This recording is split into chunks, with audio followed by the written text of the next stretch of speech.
शेतकरी बंधू नमस्कार. महाविस्तार AI कृषी विभागाचा ॲप आपल्याला पीक सल्ला देतो. तर आजचा पीक सल्ला आहे हरभरा पिकातील किडीचे व्यवस्थापन जैविक किंवा नैसर्गिकरित्या कसे करावे त्याच्याबद्दल. तर सद्यस्थितीमध्ये हरभरा पीक हे वाढीच्या अवस्थेत असून आता किडीचा प्रादुर्भाव सुरू झालेला आहे. तर किडीचे जैविक पद्धतीने कसे नियंत्रण करावे त्याच्याबाबत आज आपल्याला महाविस्तार AI या कृषी विभागाच्या ॲपने सल्ला दिलेला आहे. तर त्याची आपण आज माहिती जाणून घेणार आहोत. आता हरभरा पिकावरती घाटे अळी या मुख्य किडीचा प्रादुर्भाव होतो. तर घाटे अळीकरिता आपल्याला नैसर्गिक पद्धतीने त्याला कसे थांबवता येईल त्याबद्दल आपण इथे थोडक्यात जाणून घेणार आहोत.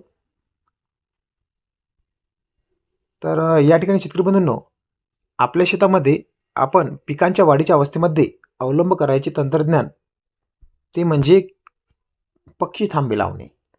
हरभरा पिकामध्ये पक्षी थांबे लावायचे आपण फायदे जे आहेत ते आपण याच्यामध्ये बघणार आहोत. तर शेतकरी बंधूंनो, या प्रकारे जर आपण पक्षीथांबे आपल्या शेतामध्ये उभारणी केल्यास या पक्षी थांब्यामुळे आपल्याला हानिकारक किडीपासून पिकांचे संरक्षण करण्यामध्ये पक्ष्यांची महत्त्वाची भूमिका आहे. 90% पक्षी हे मांसाहारी आहेत. गाय बगळे, वेडा राघू, खाटी, कोतवाल यासारखे अनेक पक्षी शेतामधील अळ्या व किडी वेचून खातात. सुमारे 33% नियंत्रण पक्ष्यामार्फत होऊ शकते. शेतामध्ये मध्यापेक्षा बांधावर आणि झाडांच्या जवळ किडींचे प्रमाण कमी असते. या पक्ष्यांना आकर्षित करण्यासाठी शेतात पक्षीथांबे उभारावेत.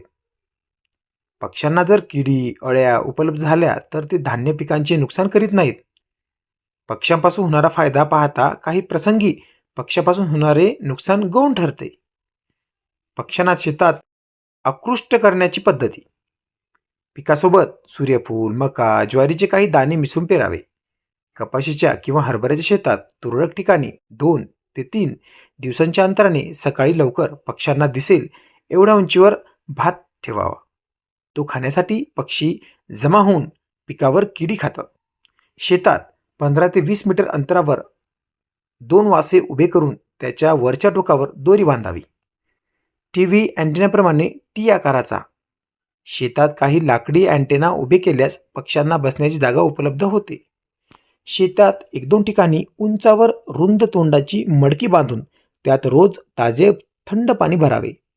त्यामुळे पक्षी पाणी पिण्याच्या निमित्ताने आकर्षित होऊन आपोआपच किडींचे नियंत्रण होईल. पक्ष्यांकरता पाण्याची व घरट्यांची सोय करावी जेणेकरून पक्षी कायमचे शेतात थांबतात. शेताच्या बांधावर वृक्ष लागवड केल्यास वेगवान वारा थांबवला जातो, बाष्पीभवन कमी होते, पक्ष्यांना बसवण्यासाठी सावली मिळते, त्यामुळे पक्षी आकृष्ट होतात.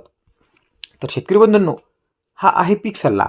हा आपल्याला मिळतो महाविस्तार AI या ॲपमधून. तर बघा शेतकरी बंधूंनो, आपल्याला कोणाला काही विचारायची आवश्यकता पडणार नाही. फक्त हे ॲप आपण आपल्या मोबाईलमध्ये डाउनलोड करायचे, हवामान अनुकूल तंत्रज्ञानामध्ये जायचे, तर आपल्याला याच्यामध्ये संपूर्ण माहिती मिळते. ठिबक सिंचनाद्वारे खते देण्याची फर्टिगेशनची पद्धत काय आहे, सुटसुटीत उत्तर, सुटसुटीत लिहिलेलं आणि आकर्षक अशी पद्धत याच्यामध्ये आपल्याला महाविस्तार AI ॲपमध्ये आपल्याला आढळून येते. तर शेतकरी बंधूंनो, बघा किती छान पद्धतीने आपल्याला महाविस्तार AI ॲप आपल्याला सर्व माहिती एका क्लिकवर देतो. तर सर्व शेतकरी बंधूंना विनंती आहे की आपण प्ले स्टोअरवरती जाऊन प्रत्येकाने आपल्या मोबाईलमध्ये महाविस्तार AI हे कृषी विभागाचा अधिकृत ॲप आहे, हे सर्वांनी वापरायलाच पाहिजे. सर्वांनी आपल्या मोबाईलमध्ये महाविस्तार AI ॲप डाउनलोड करून अशा पद्धतीची आपण माहिती घेऊ शकता. तर शेतकरी बंधूंनो, अशा प्रकारचे हे ॲप सर्व शेतकऱ्यांनी आपल्या मोबाईलमध्ये डाउनलोड करून घ्यावे ही विनंती.